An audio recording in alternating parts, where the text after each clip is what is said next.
Hello everyone, कैसे हो आप सब। I hope you all are doing well. तो आज हम इलेक्ट्रोस्टैटिक पोटेंशियल एंड कैपेसिटेंस का नेक्स्ट लेक्चर करेंगे, है ना। अभी तक हमने प्रीवियस लेक्चर में किसकी बात की है? हमने प्रीवियस लेक्चर में electrical energy of electric dipole placed in uniform electric field, कि जब हमारे पास यूनिफॉर्म इलेक्ट्रिक फील्ड था उसके अंदर हम डाइपोल को रख रहे थे तो कितनी पोटेंशियल एनर्जी हमें मिल रही थी वहां से। तो इसके बारे में हमने पढ़ा। आज हम क्या पढ़ेंगे? आज हम कैपेसिटर के बारे में पढ़ेंगे, है ना। अब कैपेसिटर क्या होता है? देखो, रजिस्टर का नाम आपने सुना होगा। रजिस्टर क्या होता है कि जो अपोज करे, है ना। It is a property that opposes the flow of current, कि हमारे सर्किट में करंट फ्लो कर रहा है तो उसको कितना अपोज करेगा ना, उस करंट को कितनी रुकावट पैदा होगी, है ना, उस करंट को फ्लो होने में, वही क्या होता है? रेजिस्टेंस होता है। ऐसे ही अब कैपेसिटेंस के बारे में पढ़ेंगे, फिर हम इंडक्टर की बात करेंगे, फिर हम एलसीआर जो सर्किट होते हैं हमारे, एलसीआर सर्किट हो गए, आरएल सर्किट हो गए, आरसी सर्किट हो गए, इन सर्किट्स के बारे में बात करेंगे, है ना। तो अब हम बात करेंगे किसकी? कैपेसिटर की। तो कैपेसिटर होता क्या है ना, तो मैं लिख दूं। देखो, कैपेसिटर के बारे में बताने से पहले ना, कैपेसिटर की जरूरत क्यों पड़ी है ना, इसके बारे में थोड़ा सा बता देती हूँ मैं। देखो, कैपेसिटर क्या करता है, हमारे कुछ डिवाइस ऐसे होते हैं जिनको स्टार्ट करने में ही हमें बहुत सारी एनर्जी की रिक्वायरमेंट होती है ना। मतलब एक चीज एक बार स्टार्ट हो गई उसके बाद तो स्मूथली मूव करेगी, लेकिन उसको स्टार्ट होने में ही बहुत ज़्यादा करंट, जैसे एग्जांपल दूं मैं, फैन हो गया, है ना। हमारे कैमरे से हम किसी की फोटो क्लिक करते हैं तो कैमरे में जो फ्लैश हो गया है ना वो, तो इनको ना बहुत ज़्यादा हाई वैल्यू ऑफ करंट की रिक्वायरमेंट होती है। 25 एम्पियर से 50 एम्पियर तक के करंट के ना। हमारे घरों में नॉर्मल 30 एम्पियर तक आ गए, 32 एम्पियर, 35 एम्पियर, इतना करंट आता है जनरली, है ना। तो उसमें क्या होता है, 25 एम्पियर से 50 एम्पियर तक के करंट की रिक्वायरमेंट होती है। अब इतना करंट कहाँ से आएगा एकदम से, है ना। देखो, एक बार स्टार्ट हो गए वो, उसके बाद तो स्मूथली मूव करेंगे, उसके बाद इतना करंट नहीं चाहिए होता है। स्टार्ट होने में ज़्यादा करंट चाहिएगा। क्यों चाहिएगा? क्योंकि स्टैटिक फ्रिक्शन होता है ना, कि कोई चीज़ रेस्ट पे तो रेस्ट पे रहेगी, मोशन में तो मोशन में रहेगी, जब तक कोई एक्सटर्नली सोर्स हम उस पर अप्लाई ना करें। तो अब वो रेस्ट पे है, हम उसको मोशन में लाएंगे तो हमें ज़्यादा अमाउंट ऑफ एनर्जी की रिक्वायरमेंट होगी। तो इतनी एनर्जी हमारी कहाँ से आएगी? तो उसके लिए किसका डेवलपमेंट हुआ था? कैपेसिटर का हुआ था हमारा, है ना। तो कैपेसिटर मैं क्या लिखूं कि सम इलेक्ट्रिकल डिवाइस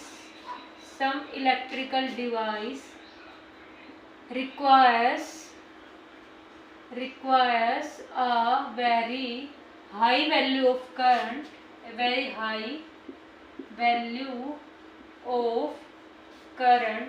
वो कितना? 25 एम्पियर से 50 एम्पियर तक का current, 25 ampere to 50 ampere current, है ना। इतने करंट की उन्हें क्या रिक्वायरमेंट पड़ती है? टू कम इन मोशन, है ना, कि मोशन में आने के लिए, है ना, उनको क्या करना पड़ेगा? उनको हाई वैल्यू ऑफ करंट की रिक्वायरमेंट पड़ेगी। किनको? कुछ इलेक्ट्रिकल डिवाइसेस को।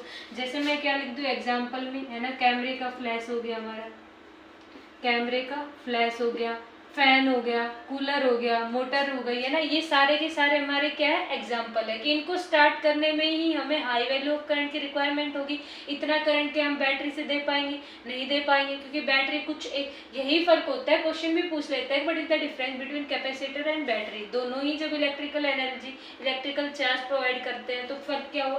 कैपेसिटर में क्या फर्क होता है कि very high value of current एकदम से प्रोवाइड करा देता है ना। जैसे हाई वैल्यू ऑफ करंट क्यों चाहिए होता है? क्योंकि स्टैटिक फ्रिक्शन होता है ना। ब्रैकेट में लिख लो स्टैटिक फ्रिक्शन, है ना। तो जब हम कैपेसिटर की बात करेंगे, किसकी बात करेंगे? कैपेसिटर की। तो कैपेसिटर क्या है हमारा? डिवाइस लिख लो या कंडक्टर लिखो, है ना। Conductor that stores electrical energy and supplies at once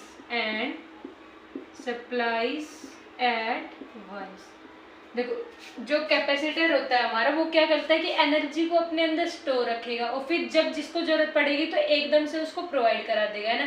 जैसे एग्जांपल मैंने बताया फैन। अब फैन में कैसे? देखो, फैन में क्या है, आपको कंडेंसर दिखा होगा, वो व्हाइट सा जो ये होता है ना, ऐसे, है ना, व्हाइट ये तार होते हैं यहाँ पे, वायर्स होती है। ये हो गया हमारा इसको हम बोलते क्या है? इसको हम बोलते हैं कंडेंसर, है ना। ये कैपेसिटर है ना, कंडेंसर। हम जब पंखा नहीं चलता हम बोलते कंडेंसर इसका खराब हो गया होगा, तो कंडेंसर है क्या? वो कंडेंसर हमारा कैपेसिटर ही होता है। ये क्या करता है, अब ये जो हमारा कंडेंसर है ये क्या करेगा, अपने अंदर इलेक्ट्रिकल एनर्जी को स्टोर रखेगा, और जैसे ही हम फैन ऑन करेंगे तो स्टैटिक फ्रिक्शन लगेगा उस पर ना, उसको कम करेगा। तो कैसे करेगा, वो एकदम से ही इलेक्ट्रिकल एनर्जी को प्रोवाइड करा देगा। फिर एक बार जब फैन ऑन हो गया तो बहुत थोड़ा अमाउंट ऑफ करंट चाहिए होता है हमें, लेकिन ऑन करने में ही ज़्यादा अमाउंट ऑफ करंट चाहिए होता है। तो ये कंडेंसर का ये काम होता है ना। तो ये कंडेंसर क्या है हमारा, ये कंडेंसर हमारा कैपेसिटर होता है ना। तो ये क्या हो गया हमारा capacitor, conductor that stores electrical energy and supplies at once, कि एकदम से ही उसको जितनी इलेक्ट्रिकल एनर्जी की रिक्वायरमेंट होगी वो उसको प्रोवाइड करा देगा, है ना। या फिर हम क्या बोल सकते हैं इसको, कि stores electrical charge, electrical charge, है ना। अब देखो डिसाइड करो, है ना। अब कुछ लोग बोल रहे हैं दीदी डिसाइड करो इलेक्ट्रिकल चार्ज या इलेक्ट्रिकल एनर्जी। देखो इलेक्ट्रिकल चार्ज, जो इलेक्ट्रिकल एनर्जी है वो किसी ना किसी फॉर्म में तो स्टोर हो रही होगी, है ना, किसी ना किसी फॉर्म में, तो वो इलेक्ट्रिकल चार्ज। मैंने इलेक्ट्रिकल चार्ज थ्रो किया, है ना, इसका मतलब क्या हुआ, मैंने इलेक्ट्रिकल एनर्जी थ्रो की उस पर, है ना, यही मतलब हुआ। तो जो हमारी इलेक्ट्रिकल एनर्जी है वो किस फॉर्म में, इलेक्ट्रिकल चार्ज की फॉर्म में यहाँ पे, है ना। तो एक ही बात है, मैं स्टोर्स इलेक्ट्रिकल चार्ज बोलूँ या स्टोर्स इलेक्ट्रिकल एनर्जी बोलूँ। तो ये क्या होता है हमारा, ये होता है हमारा कैपेसिटर, है ना। अब बात करेंगे हम कैपेसिटेंस की, है ना, इसकी यूनिट की, इसका फॉर्मूला क्या होता है। देखो कैपेसिटर का जब फॉर्मूला, कैपेसिटेंस के बारे में पढ़ोगे ना, जैसे हम रजिस्टर के बारे में और रेजिस्टेंस के बारे में पढ़ते हैं ना, कि रजिस्टर तो क्या हो गया कि जो करंट को क्या करे, अपोज करे, जो प्रॉपर्टी है उसके अपोज करने की, उसको हम क्या बोल देते हैं, रेजिस्टेंस बोल देते हैं। तो ऐसे ही कैपेसिटर हमारा डिवाइस है जो स्टोर करे इलेक्ट्रिकल एनर्जी को, और कैपेसिटेंस क्या हो जाएगा कि the ability of storing the electrical charge है इलेक्ट्रिकल एनर्जी, है ना। तो जो उसकी कैपेबिलिटी होगी, जो एबिलिटी होगी, उसको हम क्या बोल देंगे, कैपेसिटेंस। तो इतना नोट करो, फिर उसके बारे में बात करते हैं कैपेसिटेंस के बारे में। देखो इतना नोट हुआ है ना। अब हम किसकी बात कर लेते हैं, हम कैपेसिटेंस की बात कर लेते हैं ना। इतना आई होप समझ आया होगा आपको कि जो कैपेसिटर होता है वो हमारा क्या करता है, इलेक्ट्रिकल एनर्जी को स्टोर करता है और एकदम से सप्लाई कर देता है उसके, है ना। क्यों जरूरत पड़ती है, क्योंकि कुछ इलेक्ट्रिकल डिवाइस होते हैं जिनको स्टार्ट होने में ही very high value of current की रिक्वायरमेंट होती है, तो वो काम कौन करता है, कैपेसिटर करता है हमारा, है ना। देखो अब हम किसकी बात करेंगे, कैपेसिटेंस की, कैपेसिटेंस, है ना। अब कैपेसिटेंस क्या है, it is a property of capacitor, क्या करने की, to hold the electrical energy या to hold the electrical charge, है ना। तो मैं क्या लिखूंगी, it is a property of capacitor, किसकी प्रॉपर्टी है मेरी, कैपेसिटर की, क्या करने की, capability of holding the electrical charge या इलेक्ट्रिकल एनर्जी, है ना। It is a property of capacitor to hold the electrical charge, या ब्रैकेट में लिख लो इलेक्ट्रिकल एनर्जी, है ना, एक ही बात है ये। तो कैपेसिटेंस समझ में आया क्या होता है, जैसे रजिस्टर होता है हमारा, क्या करता है, करंट को अपोज करता है, तो है ना। और रजिस्टर और रेजिस्टेंस दोनों में फर्क है ना थोड़ा सा। रजिस्टर क्या होता है, it oppose the flow of current, और रेजिस्टेंस क्या होता है कि रजिस्टर की प्रॉपर्टी क्या करने की, अपोज करने की। ऐसे ही हमारा कैपेसिटर और कैपेसिटेंस होता है। इतना समझ में आया होगा। अब जो सी है ना हमारा, सी यानी कैपेसिटर, सी से लिखते हैं ना, इसका फॉर्मूला क्या होता है, इसका फॉर्मूला होता है Q/B, है ना। अब सोच रहे हो ये बी कहाँ से आ गया, है ना, पोटेंशियल कहाँ से आ गया। ये हमारे पास क्या है, कंडक्टर है, मान लिया ये क्या है मेरे पास, एक कंडक्टर है ना, कंडक्टर, है ना। इस पे कोई चार्ज क्यू है, ये भी क्या है, इसका पोटेंशियल है ना। तो ये इनवर्सली प्रोपोर्शनल होता है पोटेंशियल के, ऐसे क्यों होता है, देखो अब इसको समझोगे, है ना। ये मैंने क्या मान लिया, एक मेरे पास कंडक्टर है, कंडक्टर की क्या प्रॉपर्टी होती है कि electric charge resides on the surface, है ना, इसके अंदर कोई भी चार्ज नहीं होता। तो पॉजिटिव ऐसे हो गया है ना, कंडक्टर पे सरफेस पे चार्ज होता है। तो अब ये क्या करेगा, देखो पॉजिटिव चार्ज है ना। तो इसके दो रीजन होते हैं कि इनवर्सली प्रोपोर्शनल टू वी के, है ना। एक तो हम किस बारे में बात करेंगे, हम वर्क डन की फॉर्म के बारे में बात करेंगे, एक हम बात करेंगे कोरोना डिस्चार्ज के बारे में, बारी बारी से, है ना। तो मैंने क्या किया कि मैं DQ चार्ज, है ना, यानी बहुत थोड़ा सा चार्ज, मैं क्या कर रही हूँ, मैं इन्फिनिटी से लेके आ रही हूँ, है ना। इन्फिनिटी से मैं इस ये जो मेरा कंडक्टर है इसके ऊपर और चार्ज लेके आ रही हूँ, और चार्ज लेके आ रही हूँ, क्योंकि कैपेसिटर होता क्या है, कैपेसिटेंस हमारा कितना होल्ड करेगा इलेक्ट्रिकल चार्ज को, तो ये कंडक्टर हमारा कितना इलेक्ट्रिकल चार्ज को और होल्ड कर सकता है। तो मैं क्या करूँगी, और चार्ज की सप्लाई करूँगी। तो एक बात बताओ, यहाँ पे पॉजिटिव चार्ज ऑलरेडी है ना, जब मैं इस डी क्यू चार्ज को यहाँ पे लेके आऊँगी तो रिपल्सिव फोर्स लगेगी ना डी क्यू, देखो पॉजिटिव चार्ज के बीच में, तो इसको और वर्क डन करना पड़ेगा यहाँ पे आने के लिए, है ना। अब जब पोटेंशियल एनर्जी मैंने आपको बताई थी तो उस टाइम पे बताया था मैंने, है ना, कि हमारा जो पोटेंशियल है वो क्या होगा, वर्क डन अपॉन में चार्ज होता है ना, पोटेंशियल क्या होता है हमारा, वर्क डन अपॉन में चार्ज होता है ना। तो अब मैं क्या करूँगी, इन्फिनिटी जो पोटेंशियल लेके आ रही हूँ उसको क्या मानूंगी, जीरो मानूंगी, यहाँ का पोटेंशियल मिल जाएगा मुझे, यानी कि मैं क्या करूँगी कि वी लिख दूँ केवल, है ना, V final minus V initial करती ना, वी इनिशियल मेरा इन्फिनिटी से आ रहा है, मैंने उसको जीरो मान लिया, तो वी इज इक्वल टू में क्या हो जाएगा मेरे डी क्यू, है ना, sorry work done by charge होता है ना, तो डी डब्ल्यू अपॉन में डी क्यू, है ना, ये हो जाएगा मेरा जो पोटेंशियल है ना, is equal to D W by D, क्योंकि कितना वर्क डन करना पड़ रहा है इसको, तो डी डब्ल्यू की वैल्यू क्या आ जाएगी मेरी यहाँ से, वी डी क्यू, है ना, यानी कि जितना ज़्यादा पोटेंशियल होगा उतना ही मुझे क्या करना पड़ेगा, वर्क डन करना पड़ेगा, कि इस कंडक्टर का जितना पोटेंशियल होगा उतना ही मुझे चार्ज को इन्फिनिटी से इस कंडक्टर के ऊपर लाने में काम करना पड़ेगा। तो क्या मैं ऐसा चाहूँगी, मैं नहीं चाहूँगी, मैं क्या करूँगी कि इस कंडक्टर की कैपेबिलिटी भी इंक्रीज हो जाए कि चार्ज कितना होल्ड कर पाए, है ना, और इसका पोटेंशियल भी कम हो, क्यों हो आप समझ में आए, क्योंकि अगर पोटेंशियल इसका ज़्यादा हुआ तो इन्फिनिटी से चार्ज को इस कंडक्टर के सरफेस पे लाने में हमें काम भी ज़्यादा करना पड़ेगा, तो उसकी कैपेसिटी बढ़ेगी या घटेगी, उसकी कैपेसिटी डिक्रीज होगी, ऑब्वियस सी बात है, क्योंकि उसको डिफिकल्टी हो रही है ना। एक तो हो कि हमें कम काम करना पड़े तो हम जल्दी जल्दी चार्ज को यहाँ पे स्टोर करा दे तो उसकी कैपेसिटी तुरंत इंक्रीज हो जाए, है ना। एक हमें वर्क डन बहुत सारा डिफिकल्ट काम करना पड़ रहा है, इन्फिनिटी से इतना काम करके तब हम लेके आ रहे हैं यहाँ पे, है ना, तो इसमें डिफिकल्टी होगी ना, तो इसलिए जो हमारा बी है उसके इनवर्सली प्रोपोर्शनल होता है क्या, हमारा कैपेसिटर, है ना। एक तो ये है वर्क डन वाला कंसेप्ट। दूसरा कंसेप्ट क्या है हमारा, दूसरा कंसेप्ट है हमारा कोरोना डिस्चार्ज का। अब ये कोरोना डिस्चार्ज क्या होता है ना, वो कोरोना पेंडेमिक वाला कोरोना मत समझ लेना, ये अलग होता है ना, कभी वो बीमारी वाला। तो देखो कोरोना डिस्चार्ज, अब कोरोना डिस्चार्ज में क्या होता है, अगेन हमारी क्या है, मेटल की सरफेस है ना, कंडक्टर है हमारा, मेटल सरफेस बोली सॉरी, कंडक्टर है, कंडक्टर में हमारा चार्ज का होता है, सरफेस पे रिसाइड होता है। अब देखो कंडक्टर से क्या निकलती है हमारी इलेक्ट्रिक फील्ड, जब चार्ज है हमारे पास ऑब्वियस सी बात है इलेक्ट्रिक फील्ड निकलेगी, है ना, इलेक्ट्रिक फील्ड लाइंस।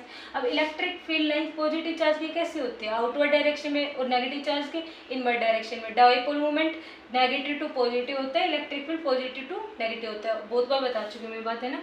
तो यहाँ से क्या निकलेगी, इलेक्ट्रिकल फील्ड लाइंस, यानी कि इलेक्ट्रिकल फील्ड लाइंस होगी यहाँ पे, और इसी पॉजिटिव चार्ज के पास क्या हो जाएगा, मेरे पास पोटेंशियल जनरेट हो जाएगा, है ना। इलेक्ट्रिक फील्ड लाइंस है तो पोटेंशियल भी हो गया, चार्ज है तो मेरे पास, तो अब क्या होगा पोटेंशियल, देखो ये हम एक्सपीरियंस भी कर सकते हैं ना, हमारी हाई वोल्टेज जो वायर्स होती है ना, जैसे गांव में कई बार देखा होगा आपने, शहरों में भी जो हाई वोल्टेज की जो लाइंस होती है वहाँ से आवाज़ें भी निकलती रहती है ना, चल चल के ऐसे, तो क्योंकि वहाँ पे पोटेंशियल जनरेट हो जाता है वहाँ के आसपास के एयर में, तो कई बार कबूतर वगैरह ये है वहाँ पे बैठते हैं तो करंट लग जाता है ना उनको, शॉक, है ना, तो ऐसे वो इस वजह से लगता है क्योंकि पोटेंशियल जनरेट हो जाता है वहाँ पे। तो भी अब मैंने क्या माना, देखो यहाँ पे मेरे पास एक एयर का मोलिक्यूल माना मैंने, है ना, एयर का मोलिक्यूल। अब देखो यहाँ की जो एयर है क्या हो गई है, ये मेरी पोलराइज हो जाएगी, ये जो एयर मोलिक्यूल है मेरा इस पोटेंशियल के जैसे ही कांटेक्ट में आएगा, तो एयर मोलिक्यूल पहले तो न्यूट्रल था, लेकिन जैसे ही इसके कांटेक्ट में आएगा वो एयर का मोलिक्यूल हमारा क्या हो जाएगा, पोलराइज। पोलराइजेशन का मतलब क्या होता है, सेपरेशन ऑफ चार्जेस, है ना, कि अब देखो ये पहले तो न्यूट्रल था पॉजिटिव नेगेटिव, लेकिन जैसे ही पॉजिटिव के कॉन्टैक्ट में आया तो इधर की साइड का नेगेटिव बन जाएगा, इधर की साइड का क्या बन जाएगा मेरा, पॉजिटिव बन जाएगा ना। तो इस पॉजिटिव इस नेगेटिव के बीच में क्या होगा, अट्रैक्शन होगा, है ना। तो अब इससे क्या होगा कि जो पॉजिटिव चार्ज था वो इस नेगेटिव के कांटेक्ट में आया, इससे बाउंड हो गया, तो इसकी कैपेबिलिटी चार्ज को होल्ड करने की वो डिक्रीज हो जाएगी ना यहाँ से, क्योंकि ये जो पॉजिटिव चार्ज है जो ये हमारे इलेक्ट्रॉन हो जाएंगे यहाँ पे, सॉरी इलेक्ट्रॉन नेगेटिव जो पार्ट है इसका, इसके साथ कॉन्टैक्ट में आ जाएंगे, है ना। इनके साथ कॉन्टैक्ट में आते ही इसकी जो कैपेबिलिटी है चार्ज को होल्ड करने की वो डिक्रीज हो जाएगी, यानी कि कोरोना डिस्चार्ज मतलब कि जो हमारा न्यूट्रल एयर मॉलिक्यूल था वो जैसे ही हमारा हाई पोटेंशियल के अंडर कांटेक्ट में आया है, तो क्या हुआ कि इसकी जो कैपेसिटी है, क्योंकि ये पॉजिटिव नेगेटिव के कांटेक्ट में आ गया, तो इस कंडक्टर की कैपेसिटी होल्ड करने की क्या चार्ज वो क्या हो गई, डिक्रीज हो गई। तो जितना ज़्यादा पोटेंशियल हुआ उतनी ही इसकी कैपेसिटी क्या हुई, डिक्रीज हुई। तो यानी कि यहाँ से भी हम क्या आइडिया लगा सकते हैं कि जो हमारा पोटेंशियल जैसे जैसे बढ़ेगा, हमारे कैपेसिटर यानी कि चार्ज को स्टोर करने की जो कैपेबिलिटी है उतनी ही डिक्रीज हो जाएगी। तो ये आया फील आपको, है ना, C equal to Q by B का। अब एक बात कर लेते हैं हम, C की यूनिट क्या होती है ना, कैपेसिटर कैपेसिटेंस की यूनिट क्या होगी, इसकी यूनिट होती है फैराड, है ना, क्या होती है इसकी ऐसा यूनिट फैराड होती है ना। और Q यानी कि कूलम, और ये क्या हो गई, वोल्ट, है ना। और ये क्या है, हमारी एसआई यूनिट है ना, ये सीजीएस यूनिट है, कूलम पर वोल्ट, यानी कि मैं यहाँ पे लिख दूँ कि सीजीएस यूनिट में क्या हो गई, कूलम पर वोल्ट, है ना। और एसआई यूनिट क्या हो गई इसकी, एसआई यूनिट होती है इसकी फैराड, है ना। देख के ये मत समझना कि इलेक्ट्रिकल चार्ज या इलेक्ट्रिकल एनर्जी को होल्ड करने की प्रॉपर्टी, इलेक्ट्रिकल एनर्जी की ऐसे यूनिट होती है जूल, या इलेक्ट्रिकल चार्ज की होती है कूलम, है ना, तो उनमें से कोई यूनिट होगी, ऐसा नहीं, इसके फॉर्मूले के बेस पे, है ना। देखो कूलम पर वोल्ट है तो ये इसकी सीजीएस यूनिट, और ऐसा यूनिट क्या होती है फैराड, जिसको हम किसे लिखते हैं, एफ से लिखते हैं ना, फैराड। तो ये हमने बात की। अब हम क्या बात करेंगे, अब हम देखो इसकी प्रॉपर्टीज के बारे में बात करेंगे, किसकी, कैपेसिटेंस के, है ना। तो नोट कर लो, फिर मैं इरेज करती हूँ, है ना, नोट कर लो इसको, देखो कर लो इरेज।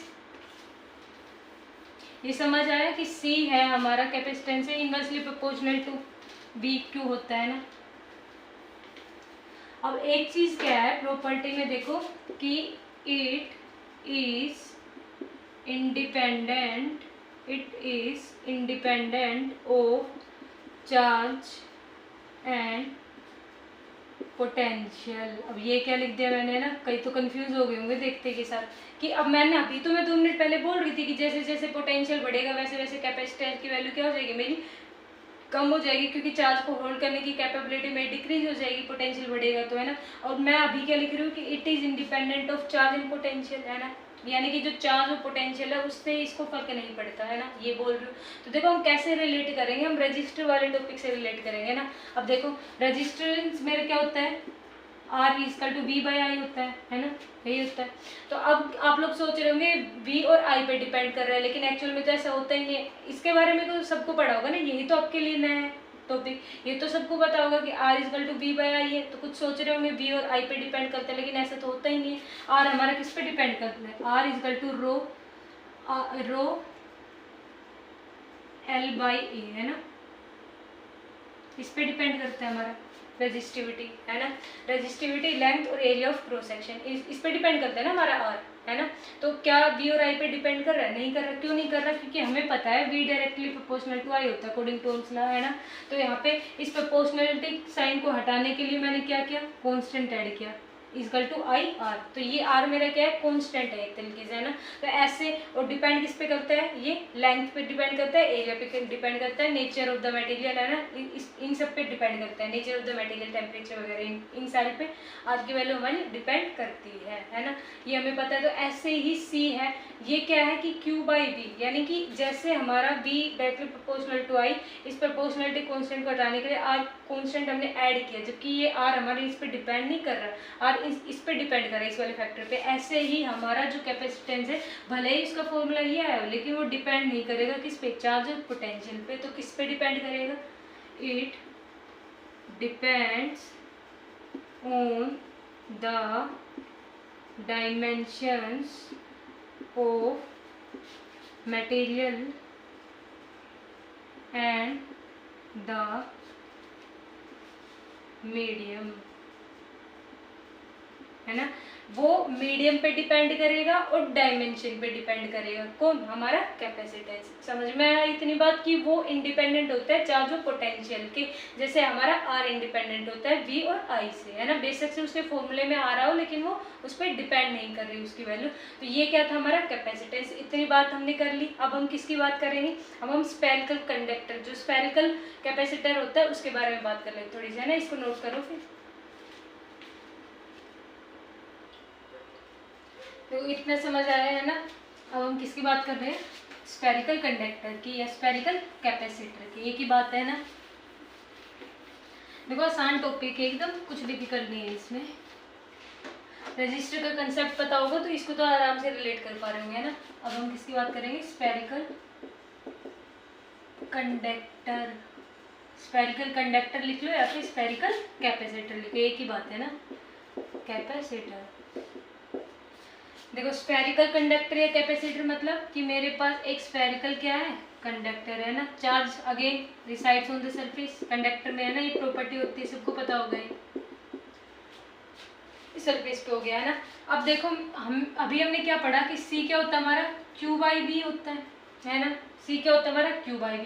तो V की वैल्यू स्फेरिकल कंडक्टर के लिए क्या आती है, जब हमने पोटेंशियल के बारे में बात की होगी, सबने लेक्चर देखे होंगे तो बड़ा आसानी से बता दोगे कि V क्या होता है हमारा, KQ/, कैपिटल R, क्योंकि देखो सेंटर से जब मैं इस सरफेस के ऊपर पोटेंशियल की बात करूंगी कितना जनरेट होगा है ना, तो इसकी रेडियस R हो जाएगी, तो R हमारी सरफेस यानी जो मेरी स्मॉल आर है वो कैपिटल आर की इक्वल हो जाएगी ना। जिन्होंने लेक्चर देखे होंगे बड़ी आसानी से बता देंगे ये वैल्यू है ना, कि आर जो है हमारा इस वाली रेडियस के इक्वल हो जाएगा, तो के क्यू अपॉन में आर, ये फॉर्मूला हो जाएगा। हम क्या एज्यूम कर लेंगे कि जो हमारा टोटल चार्ज है वो इसके सेंटर पे स्टोर होएगा ना, तो के क्यू बाई आर, ये हम लगाते हैं कब, जब हमारे कंडक्टिंग के बारे में बात कर रहे हो है ना। नॉन कंडक्टिंग के केस में अलग हो जाता है, उसके में पोटेंशियल की वैल्यू हमारी अलग आती है ना, तो ये पता होगा आई होप सभी को। तो V की वैल्यू हम यहाँ पे सब्सटीट्यूट कर देंगे, तो C इजकल टू के क्यू अपॉन में है ना, के क्यू बाई आर, तो के क्यू ऊपर आर, तो क्यू से क्यू कैंसिल आउट हो गया, तो C क्या है मेरा R बाई के है ना। अब K क्या होता है, कि आप सभी को पता होगा है ना, 1/4 पाई एप्सिलॉन नॉट है ना। के की वैल्यू वेरी करती है, हमारी मीडियम के केस में अलग होती है, एयर के केस में अलग होती है ना, वैक्यूम जो हमने पढ़ा था है ना। तो ये के हमारे डिपेंड कर रहा है किस पे, मीडियम पे डिपेंड करते हैं। इसकी वैल्यू कितनी होती है, 9 × 10⁻⁹ है ना, न्यूटन मीटर स्क्वायर पर कूलम है ना, न्यूटन मीटर स्क्वायर पर कूलम स्क्वायर है ना, C स्क्वायर ये। और एप्सिलॉन नॉट की वैल्यू क्या होती है, 8.85 करके कुछ होती है, कूलम स्क्वायर पर न्यूटन मीटर स्क्वायर होते हैं, उसकी वैसे यूनिट है ना। तो अब हमें के की वैल्यू पता चल गई क्या, 1/4 पाई एप्सिलॉन नॉट, तो 1/4 पाई एप्सिलॉन नॉट ऊपर जाएगा, यानी कि C की वैल्यू क्या आ गई, 4 पाई एप्सिलॉन नॉट R।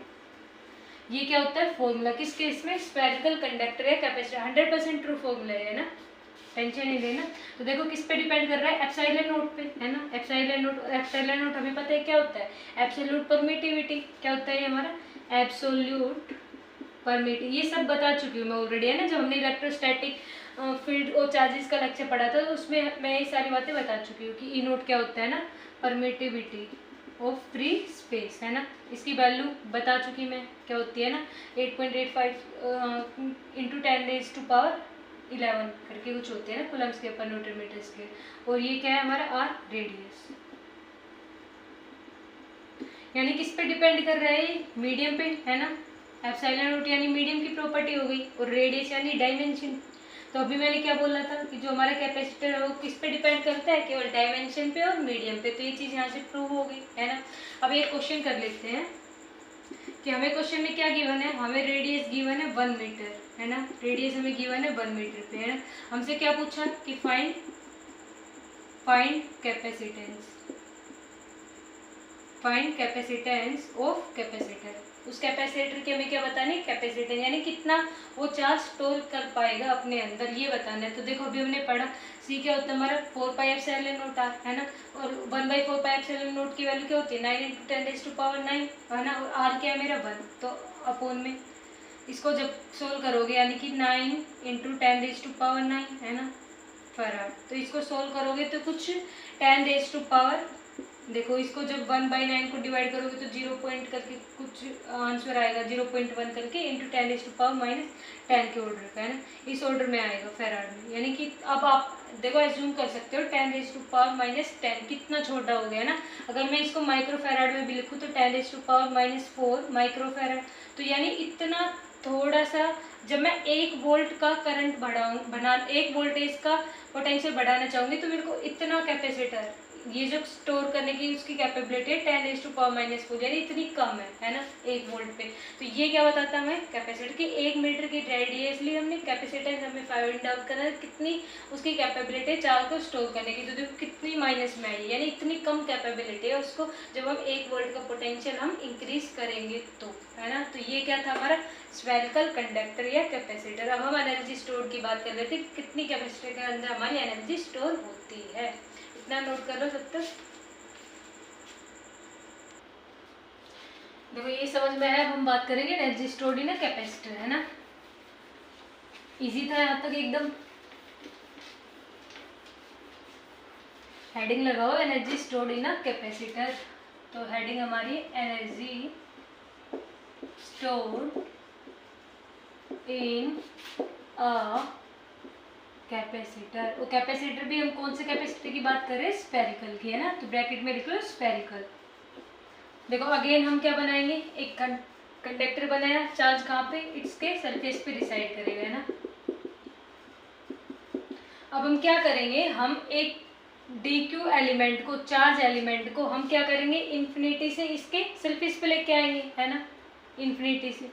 क्या अभी बताया, देखो कैपेसिटेंस क्या होता है, इस कैपेसिटर की प्रॉपर्टी क्या करने की, होल्ड करने की इलेक्ट्रिकल चार्ज और इलेक्ट्रिकल एनर्जी, क्योंकि कितना चार्ज ये होल्ड कर सकता है। तो हम एक्सटर्नली यानी एक्सटर्नल एजेंट कुछ काम करके, कुछ वर्क डन करके चार्ज को इस कंडक्टर की सरफेस पे लेके आएगा। फिर हम क्या बताएंगे कि उस चार्ज को होल्ड करने की उसकी कितनी कैपेसिटी है ना। अब देखो हम क्या बात करेंगे, energy stored in a capacitor की। तो अब एनर्जी कहाँ से आ गई बीच में, देखो जब भी हम dq जो चार्ज है उसको इन्फिनिटी से इसकी सरफेस पे लेके आएंगे, तो स्टार्टिंग में मैं जब लेके आई तब तो इसको कुछ भी रिपल्सिव फोर्स फेस करने को नहीं मिली, लेकिन जैसे ही मैंने एक बार dq यहाँ पे लेके आई, रख दिया मैंने यहाँ पे प्लेस कर दिया ना, वापस से मैं dq लेके आऊंगी तो उस dq इस dq में रिपल्शन होगा, है ना। फिर ऐसे ही मैं और dq लेके आऊंगी, यहाँ पे चार्ज स्टोर हो जाएगा, तो रिपल्सिव फोर्स मेरी बढ़ जाएगी। तो मेरे को जो एक्सटर्नल एजेंट हमारा काम करेगा, है ना, उसको ज़्यादा काम करने पड़ेगा इस चार्ज को इन्फिनिटी से यहाँ पे इस कंडक्टर के सरफेस पे लेके आने में। तो इतना सारा काम करेगा, क्योंकि देखो स्टार्टिंग में कोई यहाँ पे कम रिपल्शन था ना, चार्ज कम था हमारे यहाँ पे, बहुत कम चार्ज था यहाँ पे इसकी सरफेस पे। हम dq को लेके आ रहे तो स्टार्टिंग में तो उसको वर्क डन करना पड़ रहा था, लेकिन कम करना पड़ रहा था। लेकिन जैसे जैसे dq यहाँ पे स्टोर होता रहेगा वैसे वैसे रिपल्सिव फोर्स बढ़ती रहेगी, है ना। तो उस रिपल्सिव फोर्स के अगेंस्ट हम इस dq को इस कंडक्टर की सरफेस पे लेके आ रहे हैं, यानी कि इसको क्या करना पड़ेगा, वर्कडन करना पड़ेगा। वही वर्कडन हमारा क्या होगा, एनर्जी की फॉर्म में हमारा स्टोर हो जाएगा, है ना। तो ये आपको पता होगा क्या कि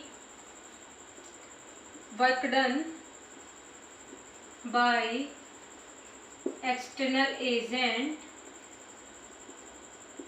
इन ब्रिंगिंग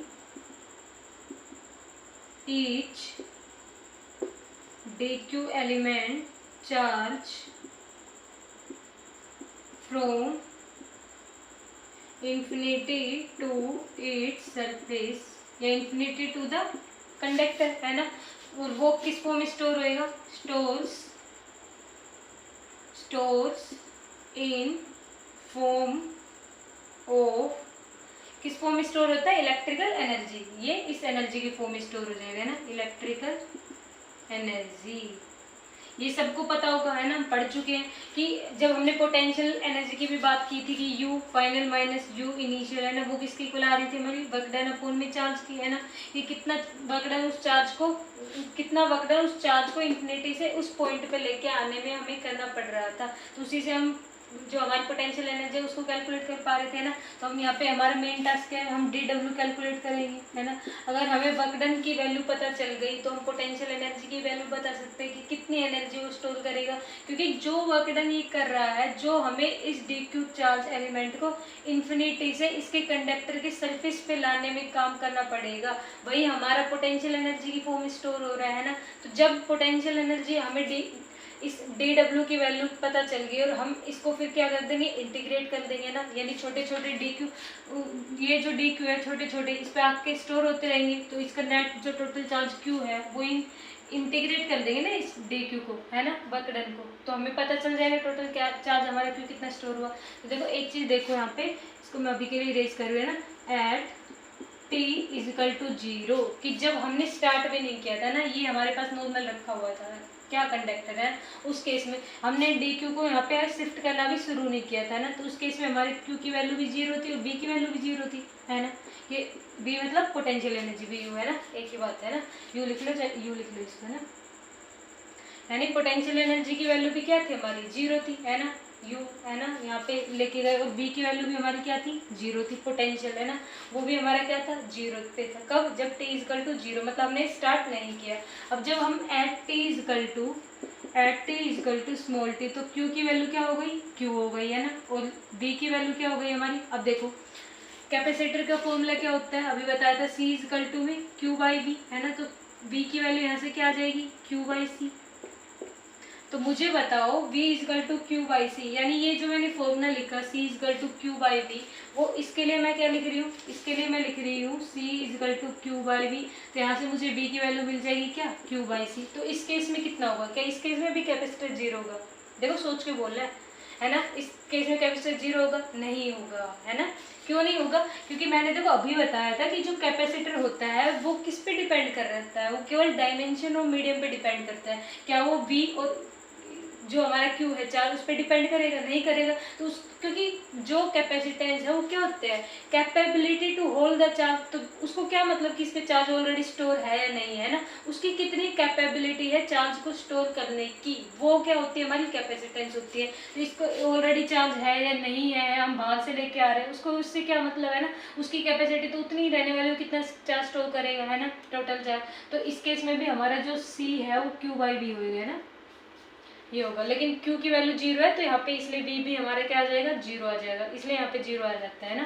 तो यहाँ पे B equal to Q by c, और at T is equal to capital T, उस केस में हमारा जो Q है वो टोटल जो नेट हमारा चार्ज आएगा उसके इक्वल हो जाएगा, और B हमारा कैपिटल Q बाई सी के इक्वल आ जाएगा ना। तो हमारा मेन टास्क क्या है, हम इस पे काम करेंगे, है ना, कि ये कब के लिए, जब मैं इस डी क्यू चार्ज एलिमेंट को इन्फिनिटी से इसकी सरफेस पे लेके आ रही हूँ, कंडक्टर की सरफेस पे, तो उस टाइम की बात चल रही है। तो मैं क्या करूँगी, जब मैं u फाइंड आउट करनी है मेरे को, है ना, यू एफ माइनस यू आई, तो उसके लिए मुझे क्या चाहिएगा, वर्क डन की रिक्वायरमेंट होगी, है ना, ओबियस सी बात है यहाँ से।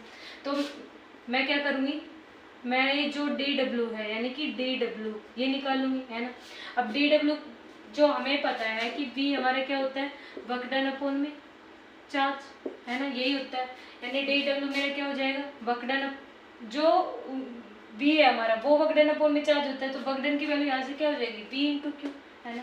मैं लिख दूँ यहाँ पे v डी क्यू, है ना।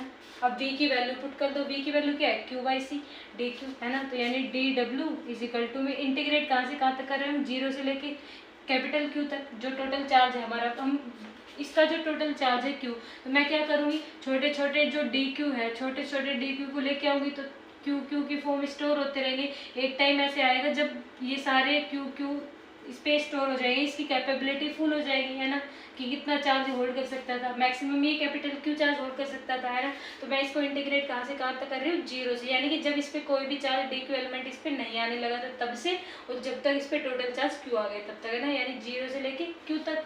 तो v की वैल्यू क्या है मेरे पास क्यू बाई सी, तो मैं यहाँ पे क्या रख दूंगी क्यू बाई सी, 0 से लेके कैपिटल क्यू तक मैं इसको क्या कर रही हूँ, इंटीग्रेट कर रही हूँ। यहाँ पे क्या आ जाएगा डी क्यू आ जाएगा, है ना। अब देखो 1/c तो कॉन्स्टेंट है, तो वो क्या आ जाएगा बाहर आ जाएगा, है ना। तो यहाँ पे मैं ये इसको भी इंटीग्रेट करूँगी, है ना।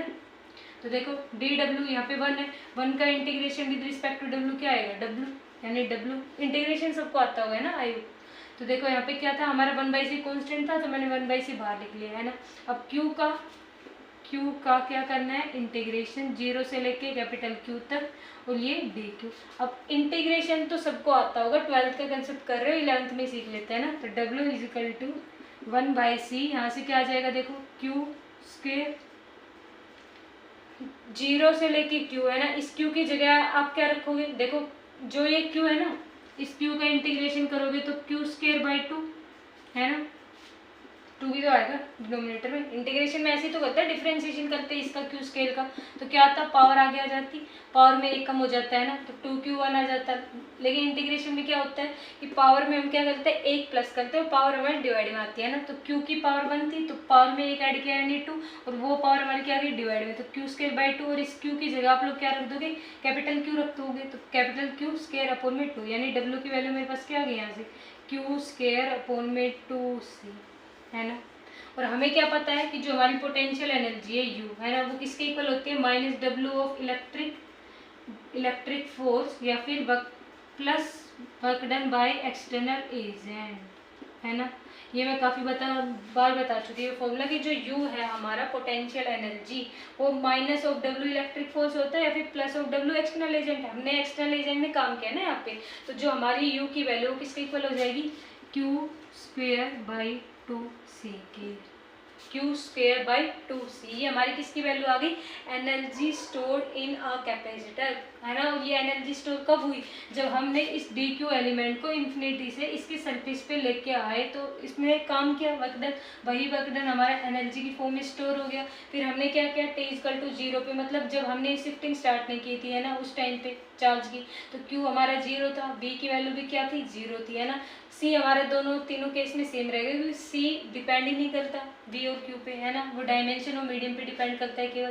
तो मैंने क्या किया, इस dw को यानी छोटे छोटे q को लेके आऊंगी तो छोटे छोटा काम होगा, तो मैं सारे वर्कडन को जोड़ दूंगी तो मेरे को टोटल एनर्जी मिल जाएगी कितनी स्टोर, तो मैंने इंटीग्रेट कर दिया, मुझे क्या मिला यहाँ से, q स्क्वायर बाई 2c, है ना। इतना नोट करो, फिर हम क्या बात करेंगे, देखो एक मैं यहीं पे लिख दूँ कि अभी हमने पढ़ा था कि जो स्फेरिकल हमारा कंडक्टर होता है, स्फेरिकल कैपेसिटर होता है, उसके केस में जो हमारे u की है वैल्यू है वो क्या आती है, 4 पाई एप्सिलॉन नॉट r, है ना, ये वैल्यू आती है सॉरी c की, u नहीं c की, है ना, कैपेसिटेंस की, है ना। 4 पाई एप्सिलॉन नॉट r कैसे आई बताया था मैंने ड्राइव करके, है ना, तो 4 pi epsilon naught r value आई। तो यहाँ से देखो q स्क्वायर बाई 2c, तो मैं कंपेयर कर सकती हूँ ना, u इजकल टू में q स्क्वायर बाई 2c, और c की वैल्यू मैं पुट कर दूंगी। देखो c की वैल्यू में जब मैं इसके लिए u की वैल्यू फाइंड आउट करना चाहूँगी, किसके लिए, स्फेरिकल कैपेसिटर के लिए, तो u की वैल्यू क्या होती है हमारी, अभी देखिए q स्क्वायर बाई 2c, तो c की वैल्यू क्या है इसके लिए, 4 पाई एप्सिलॉन नॉट r, तो पुट कर दो u इजकल टू में q स्क्वायर अपॉन में 4 पाई एप्सिलॉन नॉट r, है ना। तो क्या आ गया यहाँ से, q स्क्वायर अपॉन में 8 पाई एप्सिलॉन नॉट r, है ना। ये मेरी क्या आ गई, पोटेंशियल एनर्जी, है ना, स्टोर्ड इन अ कैपेसिटर, की इतनी एनर्जी मेरी स्फेरिकल कैपेसिटर के केस में स्टोर होगी। ये मेरा फाइनल आंसर है ना। ये क्या थी कि वर्क डन पोटेंशियल एनर्जी किसकी, है ना, तो पोटेंशियल एनर्जी मेरी यू किसके equal I, Q square by 2c के। अब इस c की वैल्यू भी तो रखोगे आप किसके लिए, स्फेरिकल कैपेसिटर के लिए, तो c की वैल्यू क्या थी, 4 पाई एप्सिलॉन नॉट r, तो इस c की जगह क्या रख दोगे, 4 पाई एप्सिलॉन नॉट r, वो हमें क्या मिल जाएगी, potential energy of a spherical capacitor. तो इतना नोट करो, फिर हम एक दो चीज़ें के और बारे में बात करेंगे, हम इनको किस किस टर्म में और लिख सकते हैं, है ना, सी को। देखो इतना नोट हो गया। अब हम क्या बात कर रहे हैं, in terms of v and c के बारे में बात कर लेते हैं ना थोड़ा सा। इसको इरेज कर दो। देखो इजी कंसेप्ट है एकदम।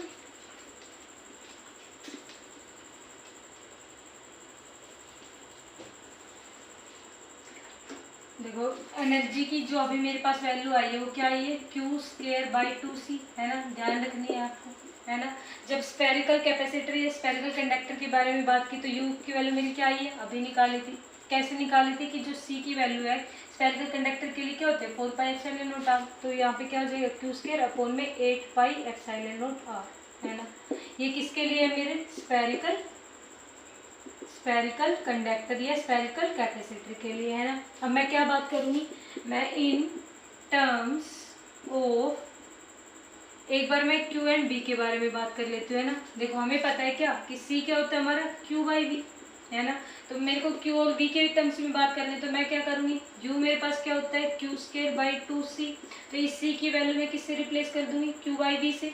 तो रिप्लेस करोगे तो क्या आएगा, Q स्क्वायर अपॉन में 2, C की वैल्यू Q बाई V रखोगे यानी Q और B ऊपर चला जाएगा मेरा, है ना। तो एक Q से, देखो ये Q सेम ही है ना, Q स्क्वायर बाई, तो एक Q से एक Q कैंसिल हो गया, तो U की वैल्यू क्या आ गई, हाफ Q B, है ना।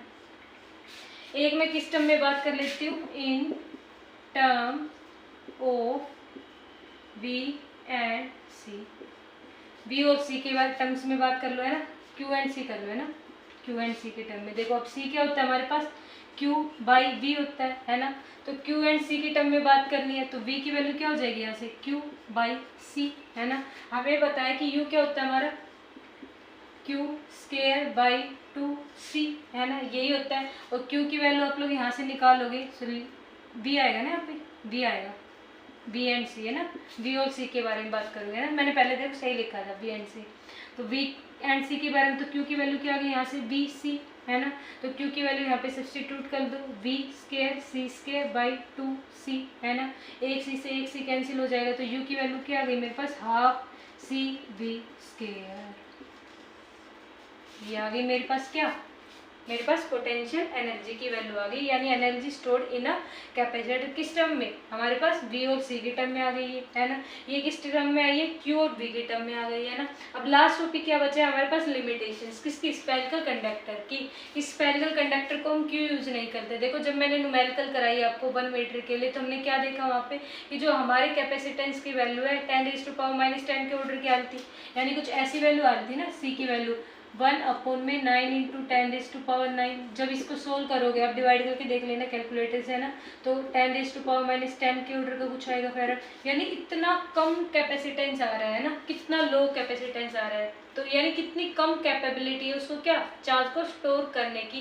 तो क्या वो हमारा आइडियल कैपेसिटर माना जाएगा, नहीं माना जाएगा, क्योंकि उसकी कैपेबिलिटी ऑलरेडी कितनी कम है ना। हमें कैपेसिटेंस कौन से चाहिए, जिनकी एबिलिटी क्या हो, ज़्यादा हो, स्टोर वो चार्ज को ज़्यादा रख पाए ना, तभी तो हम चार्ज को एट वंस यानी सडन सप्लाई कर रहे हैं उसकी। जैसे फैन, कूलर, मैंने बताया कैमरा का जो फ्लैश होता है उसमें हमें एकदम से ज़्यादा हाई वैल्यू ऑफ करंट की जरूरत पड़ती है, यानी कैपेसिटेंस ज़्यादा होना चाहिए उस केस में, लेकिन यहाँ पे कितना कम कैपेसिटेंस मिल रहा है ना पर वोल्ट पे।